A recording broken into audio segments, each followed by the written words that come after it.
আসসালামু আলাইকুম ওয়া রাহমাতুল্লাহ। প্রিয় ভিউয়ার্স, দেখতে পাচ্ছেন কিছুক্ষণ আপ্যায়ন ফুড কর্নারের বর্তমান অবস্থা।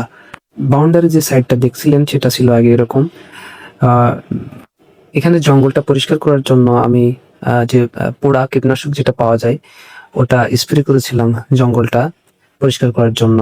ওটা স্প্রে করেছিলাম, যাতে আপনারা দেখতে পাচ্ছেন আমি এখানে একটা ঢমে কীটনাশকটি মিশিয়ে স্প্রেটি তৈরি করছি এবং তা প্রস্তুত করছি স্প্রে করার জন্য। এখানে আমার 2 ঢম স্প্রে লেগেছিল টোটাল। ভালো করে নাড়িয়ে নিলাম, নাড়িয়ে নিয়ে স্প্রে করা আমি শুরু করলাম।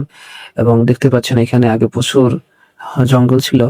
এখানে এই যে একটা ঘর দেখতে পাচ্ছেন টং টাইপের, এটা একজনের দোকান ছিল। এখানে সে ভাড়া থাকতো, খুবই সীমিত ভাড়া দিয়েই সে থাকতো। মাঝে মাসে ভাড়া বাদেও তার কয়েকটি মাস কেটে গিয়েছে। তো স্প্রে মেশিনে হঠাৎ সমস্যা হওয়ার কারণে আমি স্প্রে মেশিনটি একটু পরিষ্কার করে নিলাম এবং আবার স্প্রে করার জন্য প্রস্তুত হলাম এবং স্প্রে করা শুরু করলাম। আসলে সব কাজ অন্যকে দিয়ে করানো ঠিক না, নিজে কিছু কাজ নিজে করা উচিত। যেমন এই কাজটি কখনোই অন্যকে দিয়ে করানোর মতো সুযোগ বা পরিস্থিতি নেই, যেগুলো নিজেকে করতে হবে। এবং আমি আমার কাজ, নিজের যেটুকু কাজ নিজে করা যায় সেটুকু নিজেই করার চেষ্টা করি। যেগুলো একেবারেই আর সম্ভব না নিজের দ্বারা অন্যকে দিয়ে বা জন নিয়ে বা মিস্ত্রি নিয়ে। আমার এই ফুড কার্টটি চলাকালীন সময়ে এখানে একটি আর্মির গাড়ি তারা উল্টিয়ে যায় এই বটতলা মোড়ে। জলপুরের বটতলা মোড়ে একটি আর্মির গাড়ি উল্টিয়ে 2 জন আর্মি আহত হয়েছিল। তারই কিছু চিত্র আমি ধারণ করেছিলাম। দেখতে পাচ্ছেন গাড়িটি উল্টে রয়েছে। এখানে আর্মিরা ভুলবশত টার্নিং পয়েন্টে ভুল ব্রেক, গাড়িটি উল্টে গিয়েছিল এবং এখানে কিছু হাঙ্গামা তৈরি হয়েছিল এবং এখানে এই পরিবেশটা খুবই লাজুক ছিল। তখন 2 জন আহত হয়েছিল আর্মিরা।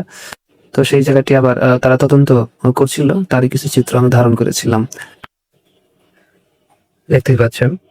আর এখানে এই যে দেখেন বটতলার এই পাশে আমার যে জায়গাটা ছিল, এইটা আর কিছুদিন পরের চিত্র। স্প্রে করার পরে অনেক জঙ্গলটা সাফ হয়েছে। এখানে এখানে আগে একটি মিল ছিল, মিলে কিছু অবশিষ্ট অংশ অর্থাৎ সরিষার তেল, আটা, ময়দা ভাঙানো যে মিলগুলো হয় ওই মিল ছিল। ওই মিলের মেশিং এর জন্য যে মজবুত আকারে যে ভিট করা হয় সেটা ছিল এখানে। তো সেটা আমি মিস্ত্রি দিয়ে হ্যামার দিয়ে ভাঙিয়ে নিয়েছিলাম। সেটা ওনারা ভাঙছে। ওই মিস্ত্রি আমাদের অনেক পরিচিত এবং শুভাকাঙ্ক্ষী আব্দুর রাজ্জাক ভাই, অনেক ভালো মিস্ত্রি আমাদের এলাকার। উনি বেশ দক্ষ এবং পারদর্শী পানি এবং আপনার ইলেকট্রিশিয়ান।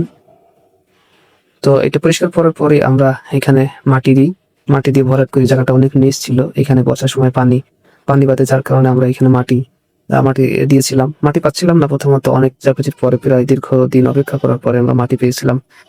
এখানে মাটি দেওয়ার কাজ শুরু হলো। টোটাল আমরা মাটি দিয়েছি 36 না 25 গাড়ি মাটি আমরা এখানে, 25 ট্রাক্টর মাটি আমরা এখানে দিয়েছিলাম। দিয়ে আমরা জায়গাটি মোটামুটি ভরাট করেছি এবং দেখতে পাচ্ছেন এখানে বেশ মাটি আমরা বিছিয়েছি। বিছানোর পরে আপনারা যে প্রথমে যে চিত্রটি দেখেছেন বর্তমানের চিত্র, এই মাটিতে আমরা ভরাট করে এবং সমতল করা হয়েছে। কারণ এখানে আগে পানির সময়তে পানি বাড়তো। অসংখ্য ধন্যবাদ প্রিয় শ্রোতা বন্ধুবর আমার ভিডিওটি দেখার জন্য। কিছুক্ষণ আপ্যায়ন ফুড কর্নারের বিহাইন্ড দ্য সিন আরো দেখানোর চেষ্টা করবো ইনশাল্লাহ আপনাদেরকে। আপনারা সকলে আমন্ত্রিত। ঈদুল আজহাতে ইনশাআল্লাহ শুভ উদ্বোধন হবে এই কিছুক্ষণ আপ্যায়ন ফুড কর্নারটি। ইনশাআল্লাহ আপনারা সকলেই আমার সঙ্গে থাকবেন, এই আশা নিয়ে আজকের ভিডিও ইনশাআল্লাহ এখানে শেষ করছি। আসসালামু আলাইকুম ওয়া রাহমাতুল্লাহ।